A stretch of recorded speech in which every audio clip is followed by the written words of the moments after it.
In 2014, Scottish politics was transformed by the independence referendum.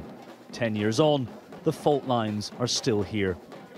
But the SNP, independence's chief messenger, is struggling.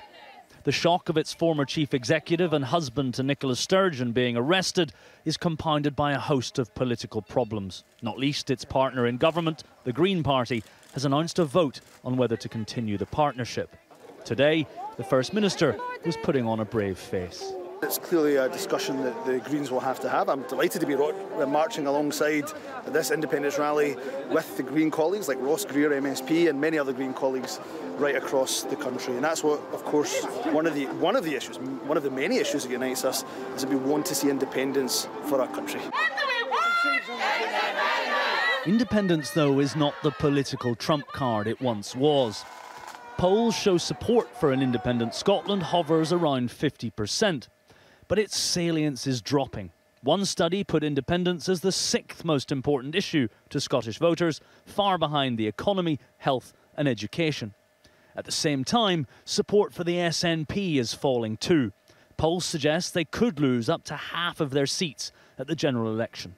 By any standards, the SNP is in trouble. Its grip on Scottish politics seems likely to weaken, possibly considerably, at the general election.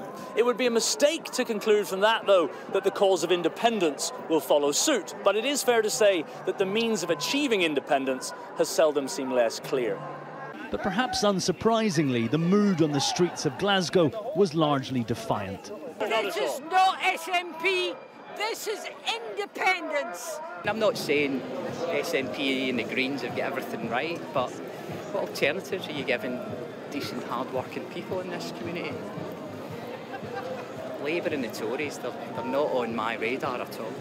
There is always going to be a connection between the SNP and independence, and people kind of see them being as one and the same. But ultimately, if you're an independence supporter, you will support independence regardless of what party it is. It's seen as the driving force behind it. The flags may still turn out in force, the passion undimmed. But at least in the short term, Scottish politics looks set to be decided on matters other than the Constitution. The SNP may pay the price for that, even if the cause of independence will march on.